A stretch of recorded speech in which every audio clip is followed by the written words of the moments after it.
қарапайым өмір сүру көзі болып табылатын және қандай да бір жауапкершілікті, дайындықты талап ететін еңбек қызметінің басты бөлігі. Өмірде екі нәрседен қателеспеу керек. Біреу жар таңдау болса, екіншісі мамандық таңдау. Бұлай айтылудың негізгі себебі сенің таңдаған мамандығың, сенің болашағың. Менің таңдаған мамандығым ұстаздық жолы. Мен бұл жолда өзімді қателеспедім деп есептеймін. Себебі ұрпаққа тәрбие, білім беру бұл ұлағатты ұлы іс. Олай болса, менің өмірдегі педагогикалық ұстанымым қандай? Бала тәрбиесіндегі басты мақсатым, мен бұл салаға қалай келдім?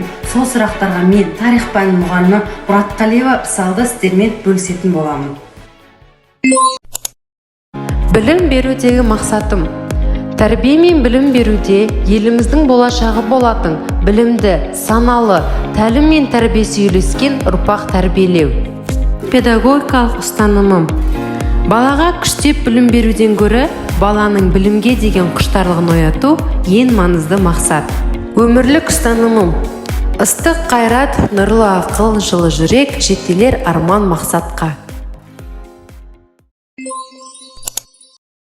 Менің ұстаз болып қалыптасуыма, бойыма педагогикалық мәдениетті, білімді, педагогикалық әдепті сіңірген, 4 жыл бойы білім нәрімен сусындатқан оқу ордам ол Семей қаласындағы Мұхтар Омарханұлы Әуезов атындағы педагогикалық колледж.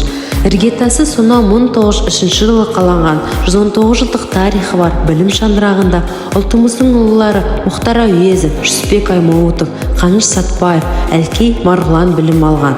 Оқу орнының жарқын бір беті Қазақ ғылым академиясының тұңғыш президенті, геология ғылымының 20 ғасырда аса көрнекті ғалымы академик Қаныш Имантайұлы Сәтбаевтың есімімен тікелей байланысты. Республикамыздағы тарихы бай, дәстүрі бар, алаштың көрнекті тұлғалары білім алған іргелі оқу орны Мұхтар Омарханұлы Әуезов атындағы колледжде білім алғанына мен мақтанамын. Білімді ары қарай шыңдау мақсатында 1995 жылы құрылған Семей қаласында орналасқан жоғарғы оқу орны қазақтың ойшыл ақыны Шәкәрім Құдайбердіұлының аты берілген Шәкәрім атындағы Семей мемлекеттік университетінің түлегі болдым.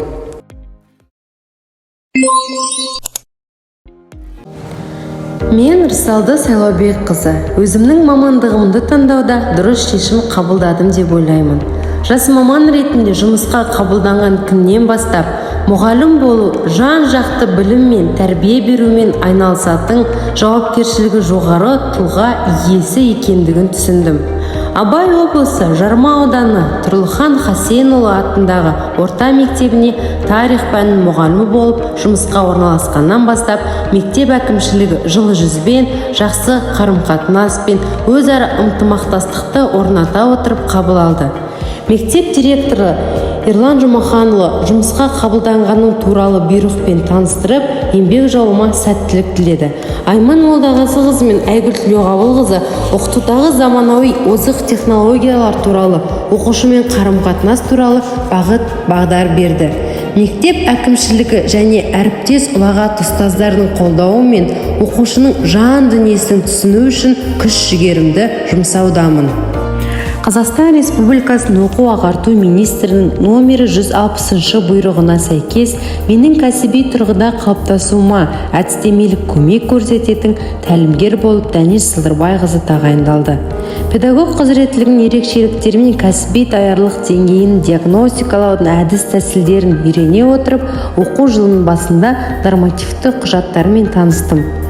Маған бағыт-бағдар беріп, әрдайым қолдау көрсетіп жүретін осындай қолдаушы ұстаздар арқасында мен де үздік маман болатыныма сенемін.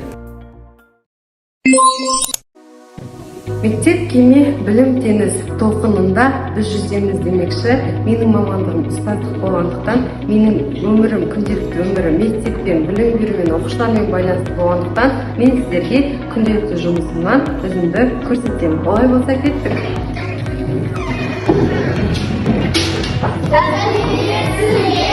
Қалдарыңыз қалай? Жақсы. Көрінбегеніңіз қалай? Жақсы. Олай болса балалар, бүгінгі сабағымызды сіздермен сөйлесу сәтімен бастайық, иә? Дайынсыз ба? Иә. Олай болса кеттік.